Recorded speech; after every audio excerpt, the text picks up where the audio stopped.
18:15, што не е јасно, ве поканувам да останете во следните околу 1 час. Ви ветувам интересна емисија, ви ветувам интересно интервју, а ве поканувам и да останете бидејќи за 19 часот верувам дека веќе слушнавте во најавата од Централниот дневник, има закажано вонредна пресконференција на министерот за здравство Венко Филипче. Веќе дел од медиумите одат со неофицијални информации од нивни високи извори дека ќе станува збор за оставка. Од она што го знаеме до овој момент е дека нема покана за новинарите да учествуваат на пресконференцијата, но можеби ќе се промени во наредните 1 час ситуацијата, како и да е, во живо ќе се вклучиме во вонредната пресконференција на министерот.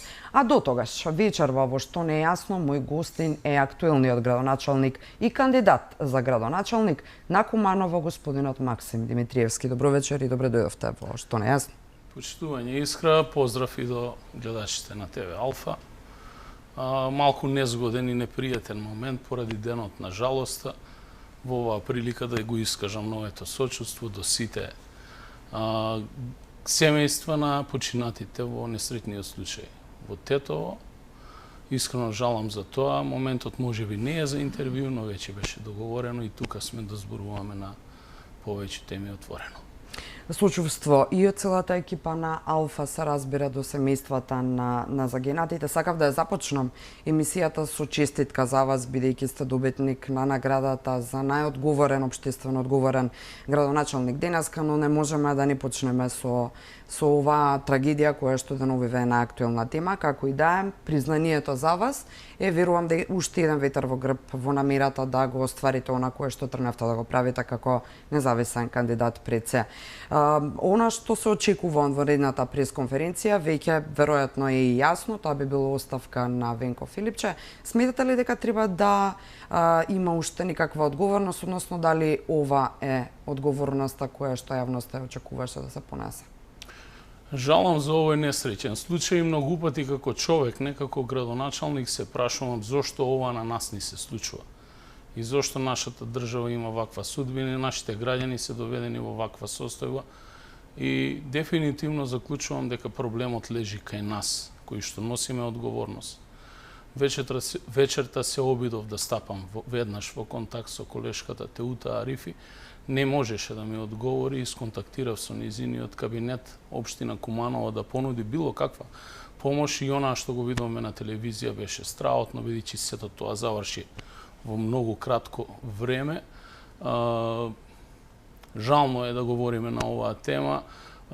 Јас само би рекол дека одговорност мора да има и во една ваква постапка се постапува веднаш со суспензија на сите одговорни по хиерархијата, формирање итна истрага од страна на независни институции, државни институции. Го поздравувам потегот на јавното обвинителство и на обвинителката Русковска, што се вклучи во истрагата, ги побара сите документи. Многу мина ќе речат дека, бидејќи нема доверба во обвинителниот систем, дека дури сега истрагата нема никаде да заврши онака како што треба. Па видете, обвинителниот систем зависи од самите луѓе кои што работат. Внатре имате и врвни обвинители кои што се врвни професионалци, но факт е дека имате и политички влијанија во системот, не само во обвинителството, на сите нивоа во државата. Тоа се случуваше и во минатото, во периодот кога Груевски владееше, а за жал и денеска не сме имуни на тоа, бидејќи тоа се потврдува во многу случаи во пракса и граѓаните тоа го доживуваат на своја кожа. Но пак ќе речам, за случајот со пожарувањето видовме дека болницата изгоре во многу кус временски период. Јас само ќе искористам едно моје искуство, бидејќи имав можност да живеам во контейнер некаде година и пол во Ирак 2008-2009 година. Нешто сличен систем на такви модуларни сегменти се работат според високи нормативи на стандарди за заштита, а во моментов работиме и на реконструкција на спортската сала во Куманово, каде што во техничката документација видов дека задолжително мора да се вградат огноотпорни панели кои што се направени од камена волна, но тоа не зависи од изведувачот, тоа зависи од проектантот и како самиот објект е проектиран согласно проектната документација која што оди дополнително на ревизија проектот и се одобрува, а во моментот кога истата опрема се вградува, потоа надзорот потпишува што тоа е вградено и дали е тоа согласно проектот. Таму имаме информации дека има дополнително инсталирани информации за инсталации за кислород, соодветна значи инсталација за електрична енергија. Зборувате сега за овие објекти за кои зборувавте или за модуларната? За модуларната болница, инаку таму кога се инсталираат такви објекти постојат посебни стандарди за заштита. Навидовте неколку етапи на одобрување на поставувањето на овие модуларни болници, кои се претпоставувам по слични стандарди во сите 19 места каде што ги имаме во државава. Се уште нема детална анализа, барем обелодението во јавноста за тоа што содржи таа документација, односно по какви стандарди се правени, тоа се уште никако се чува. Можеби требаше досега надлежните да го објават, но еве не се случува. Она што ме интересира, вие сте и Куманово има модуларна болница, не сум сигурна, не успевав да видам дали се уште е сега активна или нема се уште пациенти, бидејќи едно време нели немаше, бидејќи се смири ситуацијата, сега дали има пациенти? Да, има пациенти во модуларната Она што ме интересира, некаде април месец излезе информација во медиумите дека има проблем со доводот на кислород. Во моментот таму 90 пациенти имаше, од кои 80 беа на кислородна поддршка. После тоа веројатно се надмина како проблем, но дали не сметате, односно дали веќе побаравте можеби ревизија на техничката состојба на модуларната болница еве во Знаете зошто ве прашувам, бидејќи голем дел од другите градоначалници, односно директори на други такови центри каде има модуларни болници, остана некако да не игнорираат на новинарските прашања, дали сметаат дека треба веднаш сега итно да направат нови испитувања. Од таа кува летна во воздух за... Нема потреба од игнорирање, јавноста мора да биде запознаена, особено кога се работи за здравието и сигурноста на граѓаните. Општините немаат никакви доперни точки во делот на имплементација на самите проекти. Ние имавме насоки само од ресорното министерство да се вклучиме како општини во делот на партерното уредување околу самите модуларни болници. Немаме издавано, значи, дозволи за поставување на истите, одело со директна постапка, одлука на влада, ресорното министерство. Ние во Куманово, кога се инсталираше таа модуларна болница, во која што немаме централен систем за снабдување со кислород, туку се користат индивидуални боци како кислородна поддршка за пациентите, и можеби и е добра работа во овој момент после овој случај што го видуваме во Тетово. Ние го уредивме само партерно пристапниот дел дворот на болницата со одлука на општинскиот штаб за заштита и спасување, бидејќи голем дел од целиот габарит и тежината која што носи оваа криза падна од финансиски аспект на товар на општините и во делот на одредена логистичка поддршка на останатите институции. Но како и да е, јас пак мора да одам признание на здравствените работници, никој не смее да покаже во овие моменти со прст на нив, туку треба да се бара линија на одговорноста во делот на функционалноста на системот и онаа што всушност е имплементирано, зошто е дојдено до тоа и така натаму. Сакате да кажете дека немате практично директни ингеренции сега да барате никаква ревизија на техничката состојба на модуларната болница во Куманово? Апсолутно немаме, тоа се објекти од јавен интерес на државно ниво и таму. Министерството за здравство, повисоки државни органи, ресорното Министерство за здравство и предпоставувам Министерството за транспорт и врски, кое што согласно законот издава документи кога се работи за ваков тип наградби. Кога правите реконструкција или доградба, значи ресорното Министерство за транспорт и врски е тоа кое што дополнително дава дозволи, како што е случајот со реконструкцијата на полициските станици. Несумнено ќе се вратиме на оваа тема повторно, впрочем најавив и ќе очекуваме пресконференцијата вонредна, но одиме сега на тема политика, и де факто начинот преку кој што се поставува една функционалност на системот е политиката, односно граѓаните го даваат својот глас на непосредни избори, а тоа е она што ве чека на 17 октомври.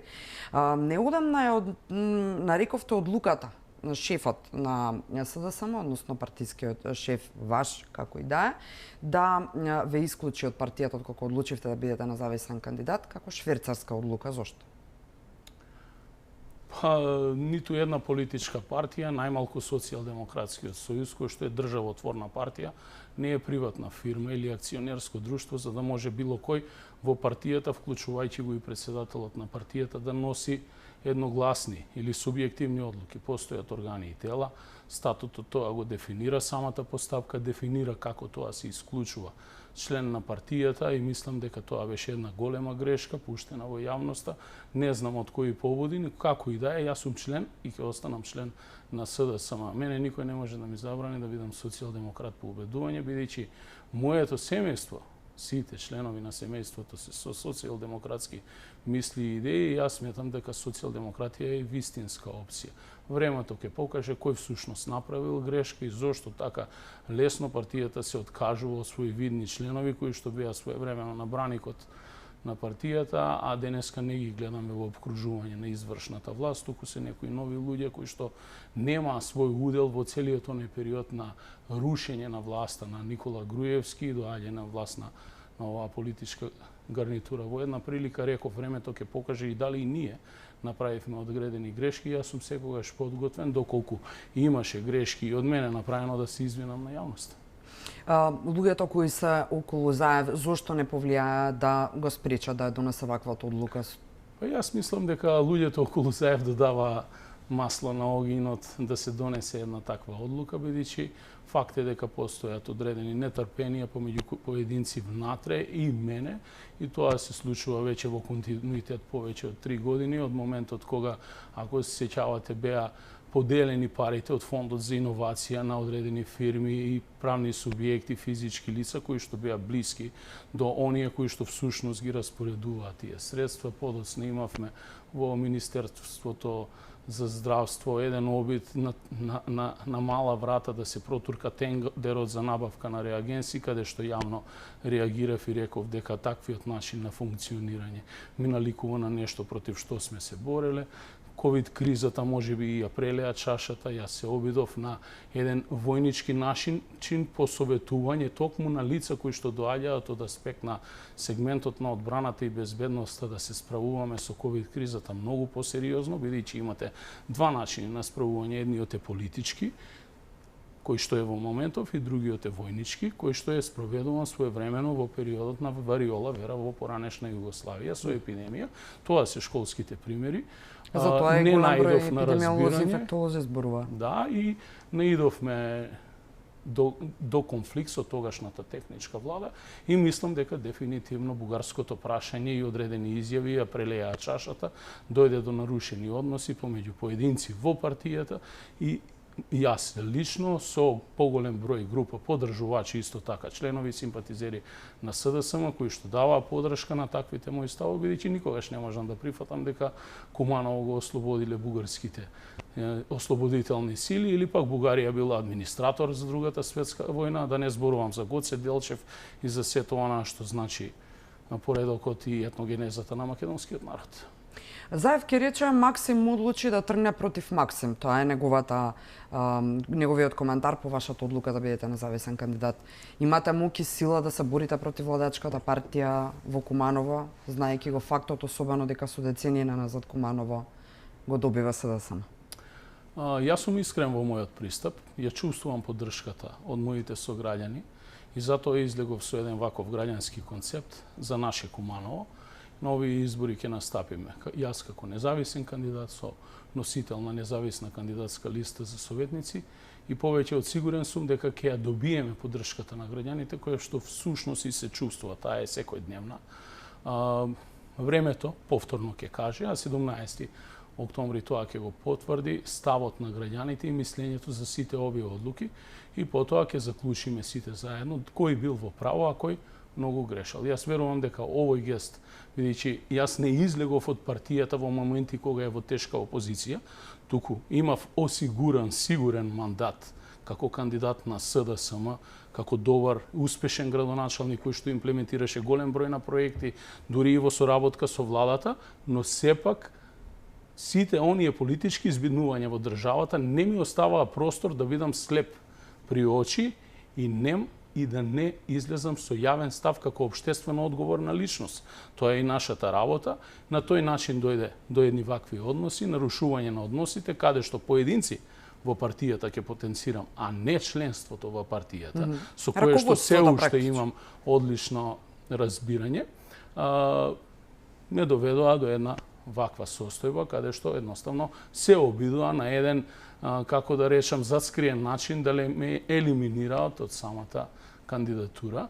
Максим излезе со овој потек, со цел да се обиде да промени нешто во општеството, бидејќи факт е дека Македонија како држава тлее во моментов и се уназадува поради погрешните политики на одредени луѓе кои што имплементираат власт во извршната власт и нивните погрешни одлуки. Не можам да кажам за сите министри дека се лоши кадровски решенија или пак имплементираат лоши политики, но круцијалните министерства кои што се под раководство на поединци се апсолутно лошите политики кои што резултираат со големо разочарување кај граѓаните. Ветивме целосна департизација, а всушност гледаме многу слична состојба и можеби една од главните причини беше и токму кадровската политика на нарушување на тие односи, кога решив како ново избран градоначалник 2017 година да се одлучам кого да поставам за директор на двете најголеми средни училишта во Куманово. Јас тогаш сметав дека треба да имаме департизација, да ги избереме најдобрите. Заедно со мојот тим ги посетив училиштата, пред стручните совети, пред целите колегиуми, побарав анкетирање од сите, по доброволна основа, да дадат мислење за своите најдобри двајца колеги кои би можеле да бидат најдобрите менаџери. За жал, тие имиња не се поклопија со имињата кои што беа побарани од мене да бидат ставени како директори и менаџери на тие училишта, но ги поздрави колективот, ги поздравија градоначалниците. И ако во тој момент тие сите основни и средни училишта во Куманово должија над 2 милиони евра, денеска со истите тие нови кадри во училиштата не должат ништо и се способни да ги менуваат и сијалиците, што беше тешко во минатото, и да прават сериозни капитални инвестиции и вложувања во училишта, каде што имаме целосна реконструкција на гимназијата, фасада, прозорците, кромната конструкција, исто така и во економското училиште, да не зборувам за техничкото училиште Наце Бурѓони, каде што го трансформираме во еден од најдобрите средношколски центри со изградба дополнителна на тартан, современи спортски игралишта во дворот 3 и така натаму. Сите училишта добија нови спортски игралишта, а дополнително заедно во соработка со ресорното министерство имплементираме заеднички проекти за изградба на 3 училишни спортски сали, каде што мора да потенцирам дека учествуваше апликантот е општината, учествуваме со финансиски средства и целиот проект е добиен врз база на лобирањата кои што ги имавше и претходниот градоначалник и јас. Практично признавте дека ви биле наметнати директори на училиштата. Зошто сега тоа го кажувате, а не тогаш кога сте имале притисок да ги поставите тие директори, а не оние кои колективот всушност ги избрал, како што рековте? Јас не ги поставив тие директори, ги поставија самите вработени во училиштата. Не, рековте сте направиле анкети и имињата кои би на избраните раководства не се одвесувале со тие од централата од министерството. Значи, биле поставени оние кои министерството ги побарало. Зошто дозволивте? Затоа што сметам дека тоа е најлегитимен начин за да се постави еден директор. Рековме дека ќе правиме деполитизација, а доколку имате одредено лице кое што ќе го избере колективот и гледате дека симпатиите на колективот одат кон него, му ја даваат тимска е работата во училиштата, му ја даваат поддршката на тој кандидат, вие треба да бидете умешни како партија да го придобиете еден таков квалитетен кадар подоцна кај себе. Но тоа е работа на партијата, бидејќи не е потребно на одредени функции да бидат само слепи партиски послушници кои што ќе реализираат одредени политики, но многу помалку ќе се грижат за примарната дејност, а тоа е во овој случај образованието. Слично прашање, односно прашање кое што се надоврзува на ова што сега го зборувавте пред малку. Во неудамна интервју, да не речам вчера, велите дека за многу кусо време сте ги собрале подписите кои ви се необходни за независната кандидатура, но дека одало тешко, бидејќи сте очекувале поддршка од луѓе кои знаете дека ве поддржуваат, меѓутоа биле судрени со притисоци од МВР, односно од началници поставени од страна на МВР под раководство на Оливер Спасовски, па одредени луѓе заради страф или други причини не се подпишале и критикувате начинот на кој што се поставени началниците во одделите нели на секторите на полициските сектори во Куманово токму од страна на Спасовски. Тоа не е нешто што се случило вчера, господине Димитриевски. Зошто не реагиравте своевремено кога Па вие претпоставувам дека не ги следите седниците на Советот на општина Куманово, каде што на секое разгледување на извештајот на полициската станица од општа надлежност, но тоа е хендикеп малку и на националните телевизии, бидејќи многу мал интерес прикажувате за локалните случувања и што се случува на локално ниво. При секое разгледување на извештајот ја имам своје излагање каде што ги давам сите забелешки во делот на работењето и на полициската станица од општа надлежност и на сообраќајната полиција и на СВР Куманово. И тоа е јавно, сите се снимени тие изјави, можете да ги прегледате на општинскиот вебсайт. Реагиравте на овие седници против во одлуките? континуитет реагирам веќе 4 и повеќе години, бидејќи ние не можеме да се криеме од вистината. Кога нешто не чини, без разлика дали се работи за ваши кадри или за други кадри, не чини. Но проблемот е што никој не превзема ништо за да ги исправи тие работи, а вие немате мандат од позиција градоначалник да ги менувате тие кадри. И соработката, морам да кажам дека е на многу ниско ниво. Се користат позициите, се користеле и во минатото за одреден притисок, се користат и денеска. Апелирам до граѓаните да не се плашат, бидејќи никој не знае во одреден момент како тие ќе се одлучат самите, бидејќи чинот на гласањето е таен и никој не може да знае како ќе заокружат, но апелирам исто така и до оние кои што го кршат законот и ги злоупотребуваат своите позиции, да не го прават тоа. Многу мина од нив се заведени или подбуцнати од страна на одредени авторитети дека еден ден можеби и ќе оговараат за тоа. Инаку немавме проблем да ги собереме подписите. Дури јас бев изненаден, ние тргнавме на пресконференција во 12 часот да објавиме дека ќе собираме подписи, а веќе новинарите знае и поставуваа прашања до мене. Подписите, потребниот број на подписи се собра за нешто помалку од 3 часа. Во текот на денот се собраа повеќе од 1000 подписи и оставиме отворената листа за граѓаните. Иако и тука имаше одредени обструкции, начинот на организација како беа собирани подписите, но одавам признание на луѓето кои што работеа во такви услови од Министерството за правда дека завршија одлична работа согласно ресурсите кои што има. Знаете, на 2 листа во еден простор од 6 метри квадратни да соберете повеќе од 1000 луѓе во тек на еден ден, тоа е сериозен проблем, особено во оваа ковид криза, но тоа е проблем за ресорното министерство да си ги реши техничките услови, кога веќе отвара една можност, а на почетокот на самата постапка, кога тргнаме со собирање на подписи и давање на поддршка кај нотарите, излезе технички проблем, не можело на ваков список, морало со вакви изјави, иако претходно беше разговарано за тоа, што сметам дека беше еден вид мала обструкција, за да се обидат да го спречат самиот процес. Видите, кумановци се пркосни луѓе. Ние сме пркосни низ текот на историјата, темпераментни сме. Ако некој не присилува, ние уште повеќе додаваме газ на насашата енергија и упорност. Едноставно сме упорни до тврдоглавост и кога ќе решиме нешто, тоа и го реализираме. Дали кога имавте отворени забелешки за водност на поставувањето на началници и така натаму, се обидовте да стапите во контакт со Заев и да му кажете председателе, ова се случува кај мене, човекот врши притисок директен, односно поставува луѓе кои не се одвествуваат, едноставно да се обидете тоа да го решите, или ви беше страф заради неговата близина со Спасовски? Никогаш не би бил страф од никој, а уште помалку од Зоран Заев или Спасовски.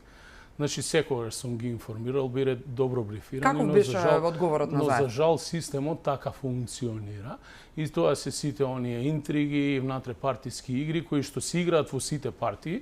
Јас ќе кажам, Македонија стагнира поради тоа што одредени институции не се формираат за да се оформени за да му служат на граѓанинот и да бидат во функција на државата, но кога ќе дојдат одредени поединци со искривени ставови ги трансформираат исклучиво во политички цели и во одредени моменти се користат за внатре-партиски раскосурувања и елиминација на ова. Јас сега мислам на тој кој што ме разбирате многу убаво, а тоа е Министерството за внатрешни работи. Добро. Дали се овие луѓе штета за СДСМ, зборувам Спасовски и Заев?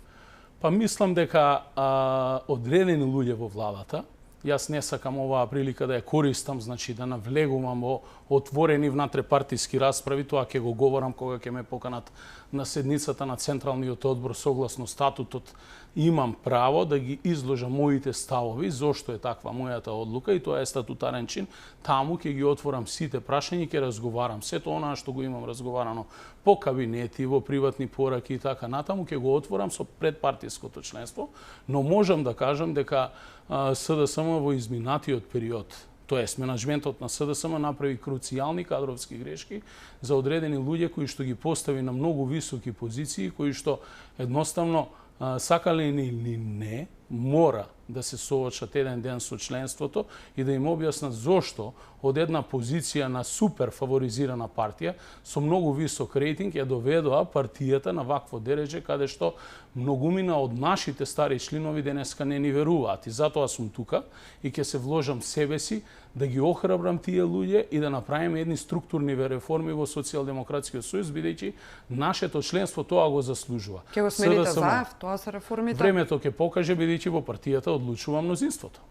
Но реформскиот процес е процес кој трае. Абсолютно. Не можете вие директно утре јас го менувам, него нели кои би биле верувате во успехот на една таква стратегија ваша? Верувам во себе, верувам во својот тим, верувам во луѓето кои што даваат поддршка на еден ваков концепт, а на крајот граѓаните се тие кои што ќе ги потврдат ваквите политики и доколку ги одобруваат ќе ги поддржат, доколку не ги поддржат, тогаш ќе ги остават да владеат и ќе не владеат оние кои што не владеат во овој момент во тие ресорни министерства.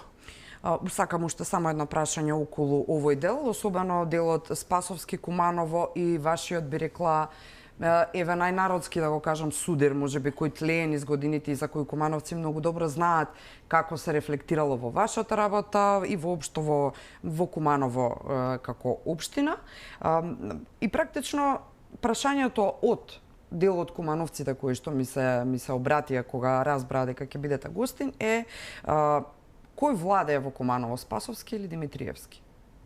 Јас сакам во Куманово да владеат граѓаните. Ние живееме во демократско општество и мојата цел е да се демократизира максимално за да дојдеме до услови на непосредно одлучување, кој на пример непосредно одлучување врз база на граѓански форуми за имплементација на проекти. Граѓаните да го кажат што е тоа најдобро за нив, а ние да бидеме само извршителите или слугите на граѓаните. Не се работи за судири, се работи за апсолутно различни концепти и начинот како да се практикува власта. Мојот концепт е граѓаните на прво место, градските, националните и државните интереси, а потоа партиските и сите останати интереси.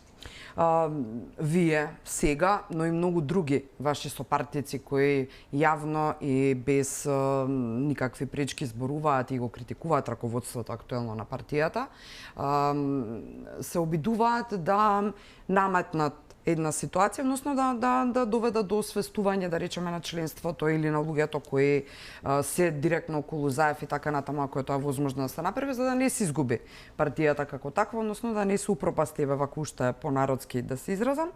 Верувате ли дека на локални избори заев ќе биде казнат? Значи, имам преглед за Куманово и можам да кажам дека во Куманово ќе изгуби СДСМ и повторно ќе победи Социјалдемократскиот сојуз преку концептот за наше Куманово, бидејќи се работи за лица, кандидати кои што генерално доаѓаат од редовите на СДСМ или членови и симпатизери на СДСМ, но има и многу луѓе кои што некогаш можеби биле во ВМРО па се разочарале и виделе сега една граѓанска опција која што е лево ориентирана со која што сметаат дека можат да валоризираат политики. Граѓаните најдобро знаат што ќе се случува во државата, повторно исто така граѓаните ќе си го кажат своето мислење. Сметам дека има квалитетни заградоначалници и од страна на СДСМ и од страна на ВМРО ДПМН. Граѓаните се на потек и тие ќе излезат и ќе го дадат конечното мислење. Онаа за што сум убеден е дека во Куманово ќе победи опцијата за наше Куманово, бидејќи на тој начин ќе се испрати една поширока порака, а всушност и јас како градоначалник и тимот на луѓе кои што застанаа зад советничката листа и се кандидати од 20-то место па нагоре на листата и ја имаат функцијата да ја туркаат листата, а некако што многумина во партиите сакаат да кажат ќе се наредат напред авторитетите за да ја влечат, всушност да се сигурен влез во собрание или во советот, значи имаме комплетно нови лица кои што се политички едуцирани, општествено одговорни лица, познати во јавноста, значи признаени интелектуалци, млади луѓе и така натаму кои што ќе добијат можност исто така да валоризираат и реализираат одредени политики во интерес на граѓаните. Ви благодарам, остануваме на линија на се уште политичка тема. Одиме со многу куса пауза за реклами. Останете на Алфа, продолжуваме со интервјуто, а 19 часот се надавам дека би било точно во одредната пресконференција на министерот Венко Филипче, па ќе стримаме, односно пренесуваме во живо. Бидете тука.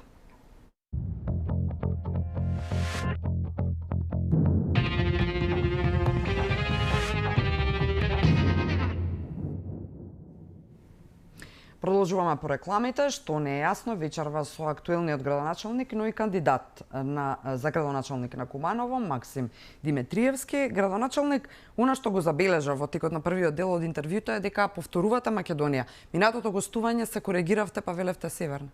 Што се промени? Да расчистиме една работа околу Македонија. Уставот е јасен. Јас не сум тој кој што има право да го менува уставот. Во уставот стои сега согласно одлуката Северна Македонија, но никаде, но во ниту еден акт не е забрането да се користи Македонија. Ниту пак има потреба од пренагласување со референцата Северна. И мислам дека тука е најголемата грешка која што се направи. Факт е дека промената на името и договорот од Престапа беше влог во иднината на државата. Тоа беше начинот како можеме да дојдеме до НАТО. Но никој не инсистира, ниту бара, ниту пак тоа е напоменато во договорот некаде, дека ние немаме право да го користиме терминот Македонија.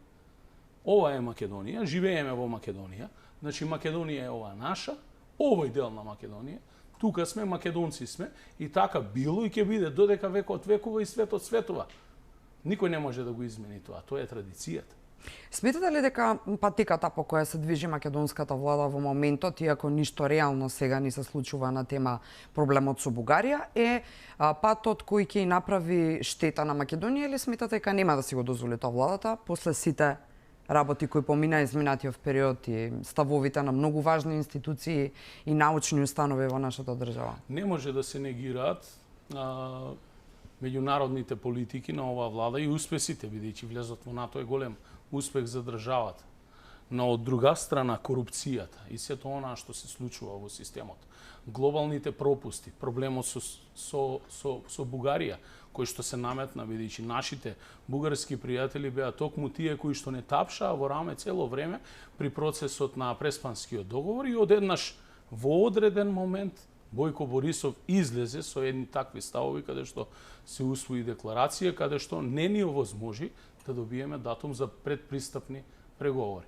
Македонија е географски, како држава, во Европа, Албанија исто така, Србија, и нашето место е во Европа, без разлика што ние припаѓаме, македонскиот и српскиот како словенска група на народи, во словенското говорно подрачје, па можеби некој ќе калкулира дека сме блиски со русите. Да, сме, но Русија низ историјата е многу далеку и гледајќи назад низ историјата се нема заложено за Македонија како државност, за осамостојување и така натаму. Ние нашата државност ја добиваме со југословенските народи по 44-та година заедно, а претходно нашите предци се бореа за независна Македонија во континуитет.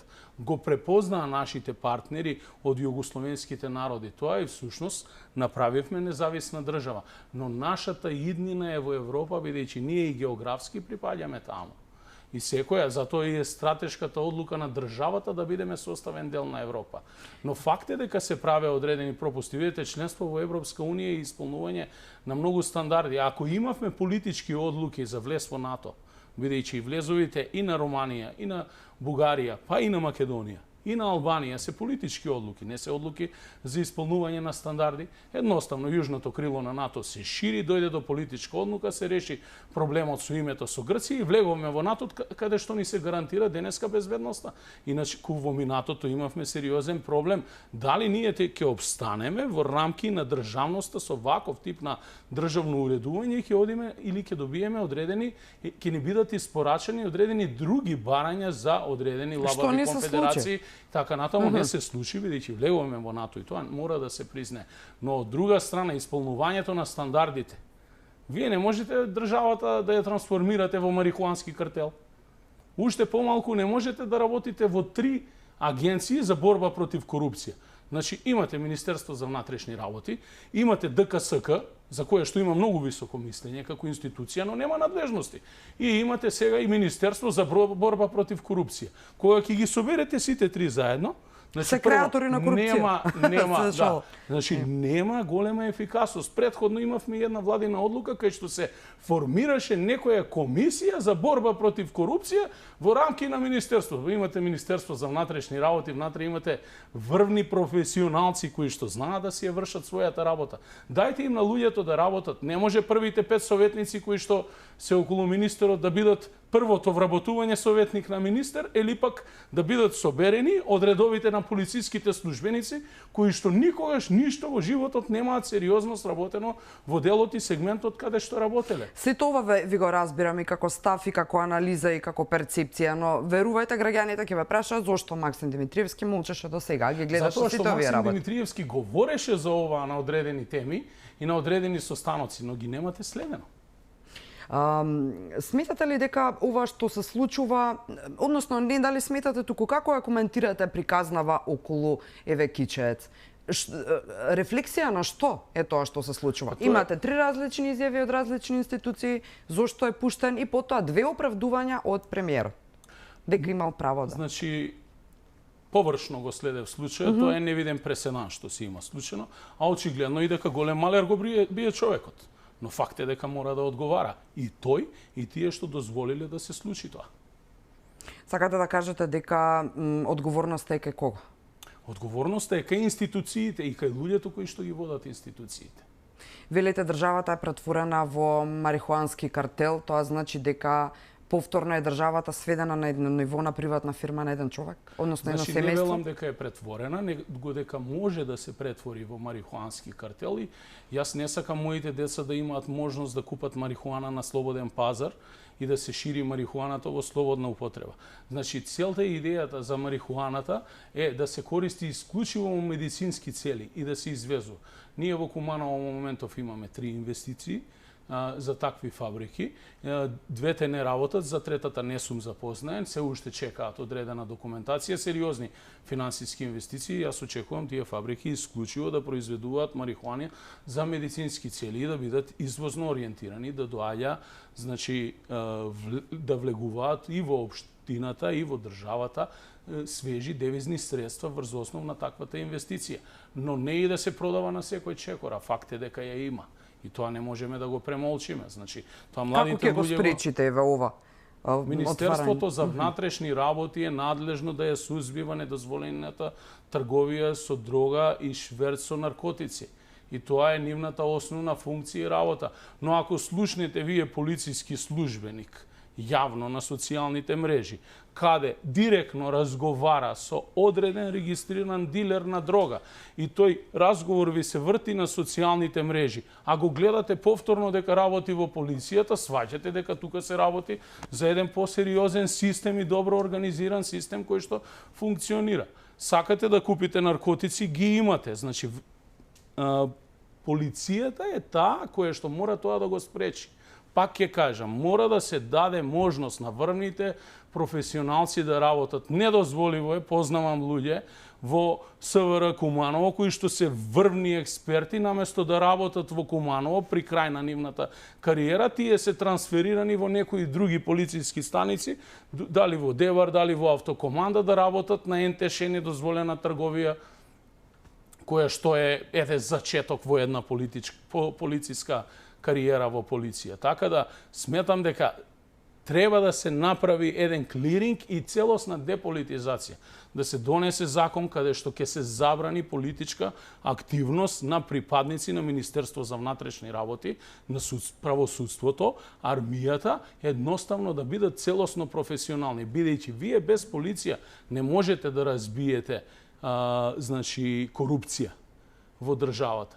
Едноставно треба да создадете сериозни тимови и сериозни капацитети, а тие се создаваат кога ќе им дадете можност на квалитетот, а не на партискиот квантитет. Тоа значи дека менаџирањето на полицискиот систем во државата исто така погрешно поставен од врвот па надолу. Така беше и за жал гледаме дека се уште така функционира. Кои се работите кои ветивте дека ќе ги направите во вашата претходна предизборна програма, а не успеавте да ги реализирате? Значи имав 3 капитални проекти кои што беа ветени со поддршка на владата. Едниот капитален проект е гасификација и ширење на гасификациона мрежа. И ние денеска ги имаме сите или 70% од јавните институции во Куманово кои што се на локално ниво веќе гасифицирани, имаме спроведено газ, иако јавното предпријатие од 2017 година, кога дојдовме како нова администрација, беше во многу тешка финансиска состојба. Вториот проект е исто така капитален, решавање на проблемот со отпадот, цврстиот отпад, затворање на градската депонија и изградба на фабрика за преработка на отпад, но тоа е проект со период на реализација од 8 години, кој што до сега е реализиран некаде 30%. Јас се извинувам овде, само би сакала режијата да ја прашам, бидејќи имам информација дека пресконференцијата веќе тече на министерот за здравство Венко Филипче. Не е се уште почната, но и имам информација дека поднел писмена оставка, веројатно можеби не функционира нивната интернет страница на која се обидуваме да се приклучиме и да стримаме во живо. Од оние информации што сега ги читам е дека поднел писмена оставка до премиерот Заев, се заблагодарил за поддршката од новинарите, односно понудил оставка и така натаму. Односно дека, само извинете, уште една информација која што ја добивам во моментот, ева од колешката Мери Георгиевска. Да, тоа е. Ја поднал оставката и до премиерот од морални причини, значи практично благодарам јавно на колешката Мери. Се извинувам што не успеавте да се вклучиме во живо, односно да проследите заедно со нас пресконференцијата, но уште еднаш кај Кусо. Тоа министерот Венко Филипче Кусо се обрати пред јавноста, соопшти дека поднел писмена оставка, односно понудил до премиерот заради морални причини и практично сега се очекува, претпоставувам, прифаќање од страна на Заев. Верувате ли дека Заев ќе ја прифати оставката на Венко или она што деновиве се крчка низ оние што се малку подобри познавачи на ваквите приказни, дека еве можеби нема да му ја прифати Заев? И се ќе продолжи постар. Не знам, тоа ќе мора да го прашате господинот Заев, не можам да давам изјави во негово име. Јас можам да ја поздравам само оставката, но и инсистирам да има одговорност по линија на одговорност и надлежност, бидејќи таму имаме жртви. 15, 14, мислам 14 жртви луѓе се потврдени, се шпекулира во јавноста за дополнително уште една. Не знам дали ќе се потврди тоа, но како и да е, имаме жртви, луѓе кои што се испратени на лекување, а всушност завршија како што завршија и можеме само да почувствуваме малку од тоа што го чувствуваат семејствата на тие луѓе. А дополнителната одговорност, како тоа луѓе кои што не биле ковид позитивни, биле внатре во тој комплекс кој што треба да биде во комплетен карантин, бидејќи ако се сеќавате своевремено, јас бев повикан на одговорност и имав кривична пријава само затоа што со ковид возило сум го напуштил домот кога сум бил во самоизолација да се тестирам, а денеска гледаме како ковид позитивни ни се шетаат по улица, бидејќи работата ни излезе од контрола, но тоа е, мора да има одговорност за овој случај. Ја поздравувам оставката. Ако ми дозволите, би се вратил на локалните проблеми. Да, довршете она што рековте дека... Значи, реков вториот капитален проект, период на имплементација е решавање на цврстиот отпад, проблемот со решавање на цврстиот отпад. Ние влеговме заедно во соработка со двата региони, источниот и североисточниот регион, и во соработка со Европската Унија добивме грант средства, каде што отпочнаме веќе со таа постапка, добивме опрема од Европската Унија, нови камиони, нови контейнери, дополнително набавуваме и современи полуподземни контейнери од Финска, од една позната фирма која што ќе ги инсталираме со поголем капацитет за да се намали потребата за гравитација на возилата низ централното градско подрачје, бидејќи истите се со голем капацитет. Во тек е подготовка на веќе постоечката депонија Краста, која што таму екзистира повеќе од 70 години, и имаме големи количини на сметната ложено, кое што беше предмет на континуирани опожарувања во минатото. Само освен оваа година, претходно немавме ниту еднаш проблем, значи таа депонија треба да ја затвориме, да се изгради претоварна станица, во подготовка сме за изградба на претоварна станица во соработка со Министерството за животна средина и дополнително да се гради некаде 2023 да се отпочне со градење на фабриката за преработка на отпадот, некаде на локација Мечкуевци во Свети Николе. Кои се топ трите приоритети кои ќе ги направите? Третиот приоритет, ме прашавте што беше ветено, значи во програмата беше приоритетот за водоснабдување и изградба на нов цевковод, но за жал го аплицирав тој проект своевремено кај господинот Андјушев, кој што беше задолжен за тие прашања во владата и се уште стои некаде во фиока во владата, но најдовме начин и го решивме проблемот со водоснабдување, значи инсталиравме современа опрема и современи броила и контролни пунктови во градот, ги детектиравме најголем број од големите дефекти на мрежата, ги намаливме загубите на вода, ги редуциравме притисоците и на тој начин го решивме времено проблемот, а дополнително овој проект ќе биде имплементиран кога државата ќе има некаде околу 11-12 милиони евра, бидејќи тоа е капитален проект. И кога веројатно ќе бидете слеп послушник нејзина, ако добиете повторно ќе бидете... Не се работи за слеп послушник, се работи за можеби многу повеќе во делот на свеста кај одредени поединци кога доаѓаат на функции да решаваат за такви проекти, каде да го насочат парите. Ќе се вратам, имавме сериозен проект како општина Куманово и Старо Нагоричане, аплициравме за развој на туризмот, развој на локалитетот Кокино, Бислимска клисура и споменикот Асном во Пелинце, каде што ни е државноста на државата, бидејќи тоа мора да се разви и децата мора да одат на екскурзии да се ја видат својата генеза како ни настанала државата. Проектот чинеше некаде од околу 1,2 милиони евра. За жал ние не добивме, ама затоа одредени општини во Скопје добија да градат можност забавни паркови и сега државата ги одредува тие приоритети.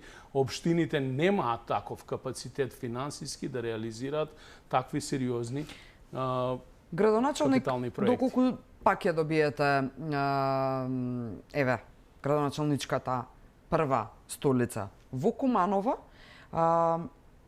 ќе ми кажете кои ќе бидат трите приоритети кои ќе ги преземете, но друго ми беше прашањето. Во вториот круг, доколку не успеете да влезете под една хипотетичка претпоставка, кого ќе повикате да поддржат вашите гласачи? Па искрен нема да има втор круг. Ќе победиме во прв круг. Доколку дојде до втор круг, граѓаните повторно ќе одлучат. Ве молам кусо, бидејќи немаме повеќе време, значи кои се топ трите приоритети кои Максим Димитриевски ќе ги направи веднаш кога ќе стане градоначалник по втор пат на Куманово? Решавање на сообраќајниот метеж, изградба на нови кружни токови во градот, продолжување со стратегијата за справување со отпад, подкревање на нивото на хигиената во градот, уредување на речните корита и секако онаа што е неизбежно во 21 век, за жал, да зборуваме за асфалтирање на улици, бидејќи проблемите се големи, но можам да ги уверам граѓаните дека има решение за тие проблеми, бидејќи општина Куманово од 2017 година беше должна 11,5 милиони евра и беше финансиски блокирана. Денеска општина Куманово не должи никому, финансиски е деблокирана со сопствени средства на граѓаните и скромна помош која што ја добиме од некаде приближно 2 милиони евра од државата и вративме по основна камати на државата повеќе од 3,5 милиони евра и имаме на сметка повеќе од 4 милиони евра во овој момент и со тие пари ќе инвестираме. Инаку за информација, годишниот оперативен буџет на општината, за да не се шират шпекулации, е некаде од 6 до 8 милиони евра, а бруто буџетот со кој што се покриваат платите на сите вработени во основни и средни училишта, детските градинки, противпожарните единици, вработените во општината е некаде околу 28 милиона евра на годишно ниво. Значи, вие со 6 до 8 милиони евра треба да го исчистите градот, култура, спорт, рекреација, нови зелени површини и дополнително да ги платите долговите и да инвестирате во нови капитални и нужни проекти за градот. Димитриевски, ви благодарам што бевте дел од Што нејасно. Се надавам дека може би соочени со некој од вашите противкандидати ќе ве видиме потокму во оваа студија во рамките на кампањата. Верувам дека вие нема да имате проблем, бидејќи тоа го докажавте и досега со вашите гостувања во Алфа. Се надавам дека еве може би кандидатот од СДСМ за некаква среќа и ќе се појави во оваа студија во рамки на кампањата, како и да ви благодарам. Ми беше чест искра и благодарам на искрените од срце одговори кои што ги поставивте и ми беше чест да одговорам на нив и поздрав до вашите гледачи.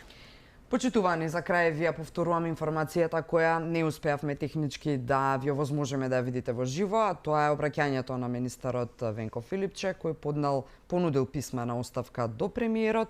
Од морални причини во очекување е сега ставот на Заев дали ќе ја прифати истата или не. Изјавата на Филипче, односно можеби веќе одлуката на Заев, ќе имате прилика да ја слушнете во следното издание информативно на Алфа, тоа е во 22 часот. До тогаш не го менувајте каналот и имајте лесен викенд.